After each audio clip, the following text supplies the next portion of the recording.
Yo, what's good, y'all? It's your boy, Tony the Savant, back again with another one for you. Shout out to the BCE, the SCE, my boy Mello, that's the president. Shout out to my boy Jeezy, that's the manager. Shout out to Hawk, that's the cuzzo. Been supporting since day one. I love her, I love that. Let's get into the meat and potatoes, y'all. I was watching Draymond Green podcast on the volume. Y'all should check it out. Just rock with the volume. Period. I've been listening to the volume heavy lately. I think it's Colin Cowherd's podcast platform or something like that. But it's pretty entertaining. It's pretty nice on YouTube. So just to plug them in. And there was Draymond's particular show. I think it's the Draymond Green show, something like that.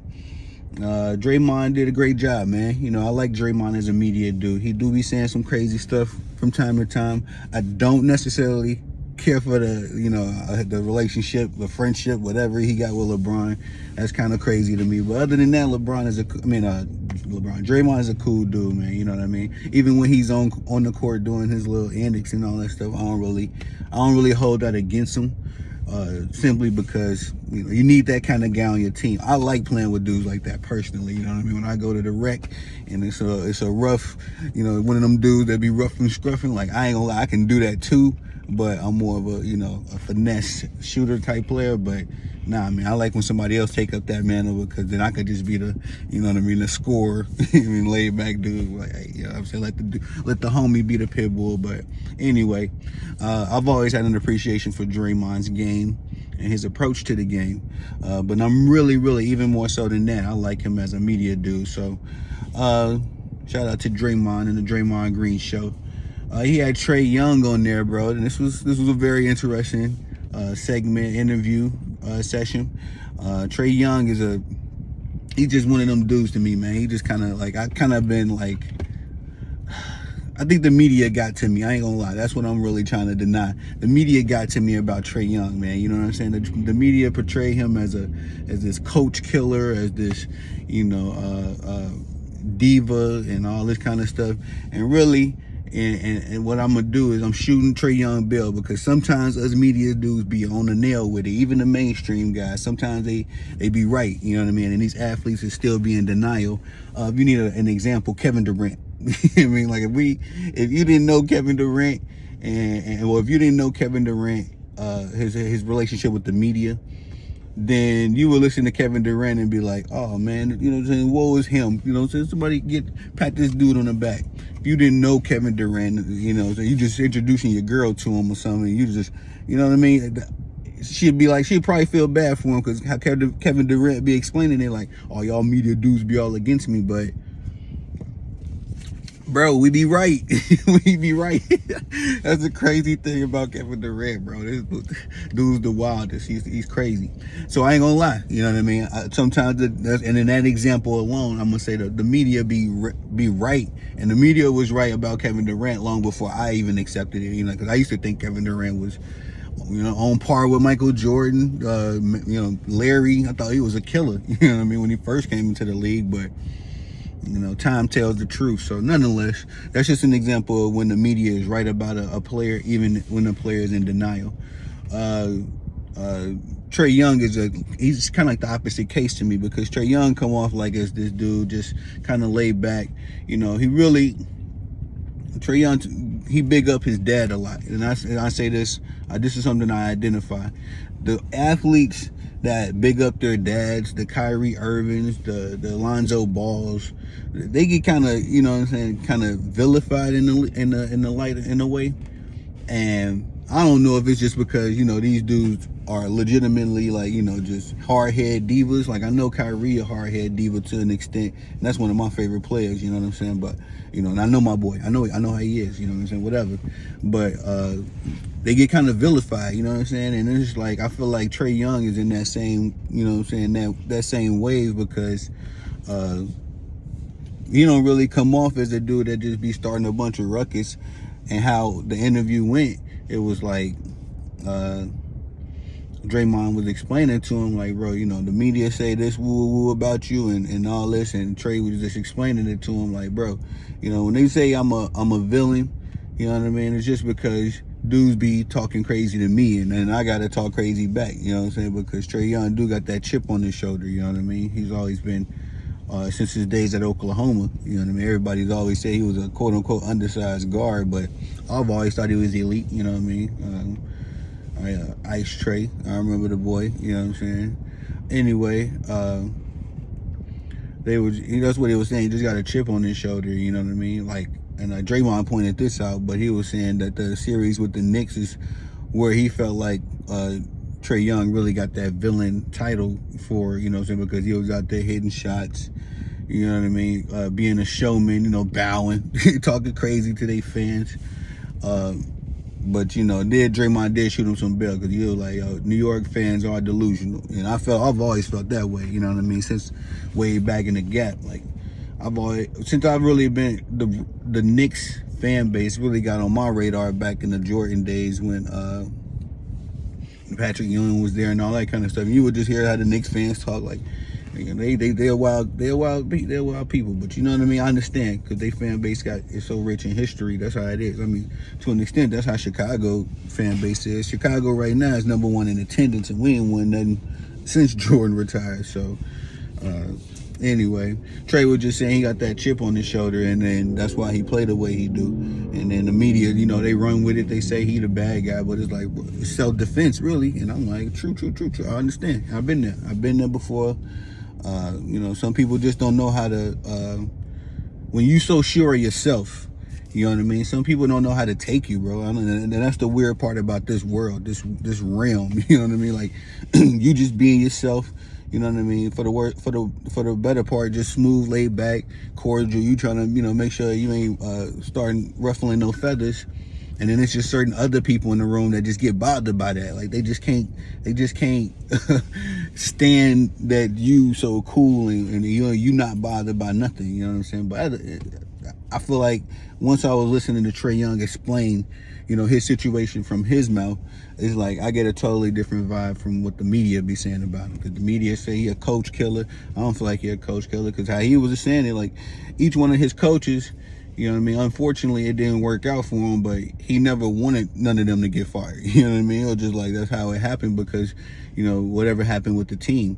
And then he was also mentioned that when he first came into the league, he was 19. You know what I mean? It was like he didn't know how to be the face of a franchise and, you know, lead grown men who had families and all that stuff.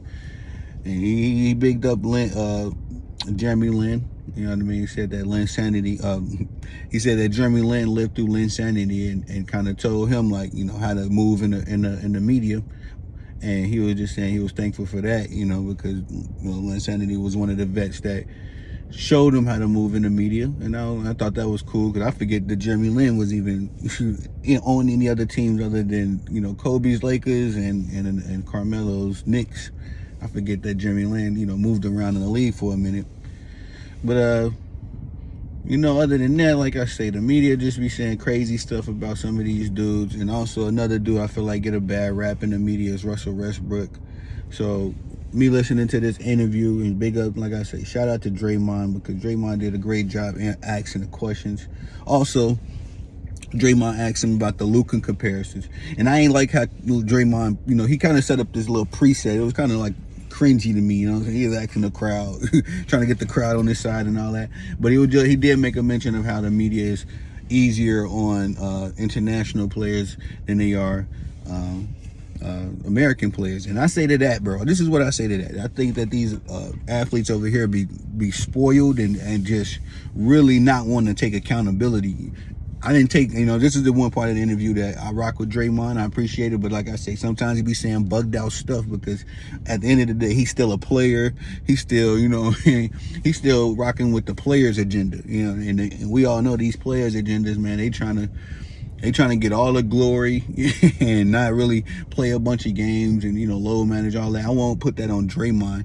But like I say, Draymond he gonna stick up for the LeBrons, the Kawhis, because he's a player. He's that's his fraternity. I understand. So shout out to him.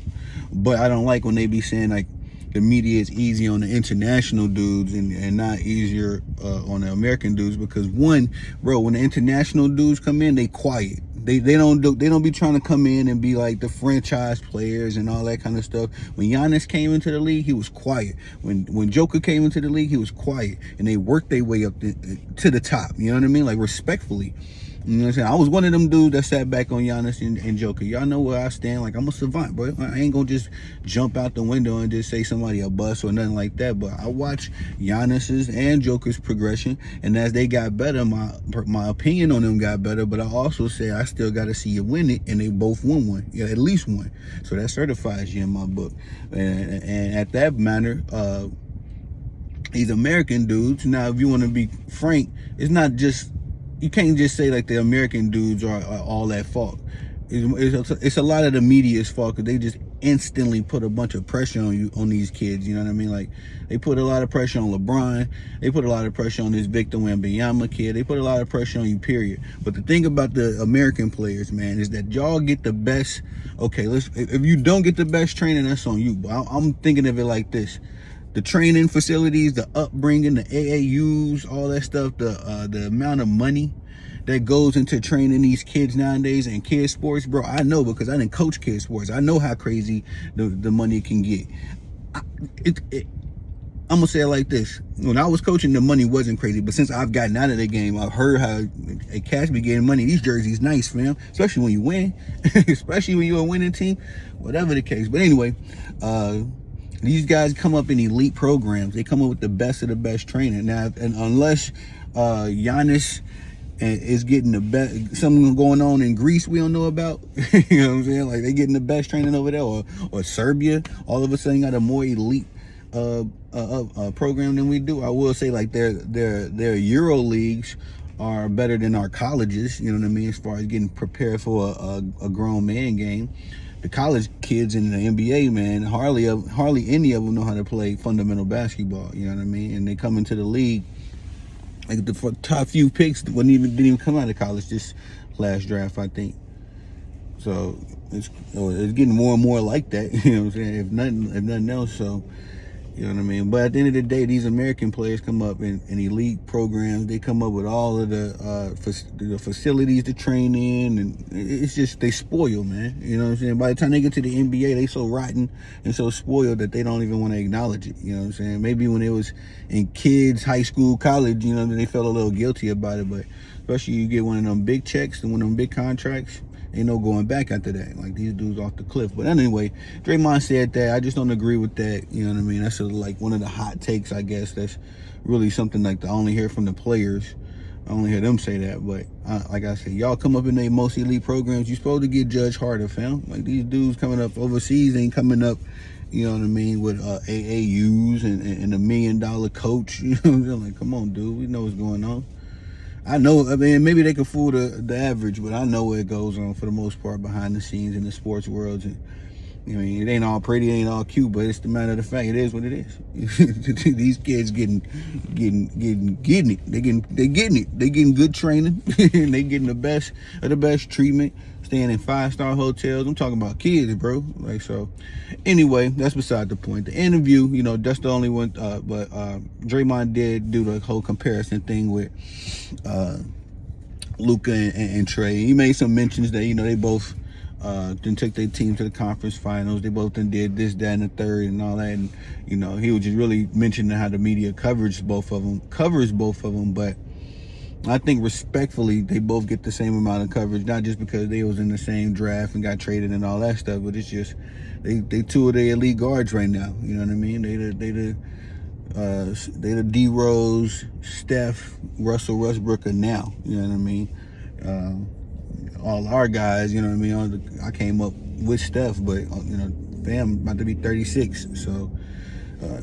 You know, they on their way to retirement. Shout out to Steph anyway, man. That hole in one was crazy. I don't know if y'all seen it. Go see that clip, bro. He had like a 50-foot hole in one. I think it was longer, like 250 feet. I don't remember the exact distance, but it was crazy. And shout out to Steph, man, because he's the first active athlete to win that particular tournament. And who else better than Steph, bro? I mean, like, that dude just a super athlete, man. Steph good. You can tell, like, whatever. Steph was a baseball player, he'd be dope. You know, if he was a football player, he'd probably be, you know, Cooper Cup, you know, something like that. You know, the dude nice with it, but I seen him hit that shot, win the tournament. Shout out to my boy. That's my GOAT. So, you know, I got to put a plug him in. But Draymond did do the whole comparison thing and all that stuff. Other than the most part, I think that's most of the interview. Dope interview. Y'all go check it out on the volume. Draymond Green show. You know what I'm saying? But before you do that, hit the subscribe button here. Tony the Savant. I appreciate y'all rocking with me. Please like, subscribe, comment, share, all that good stuff. Y'all be good. Peace.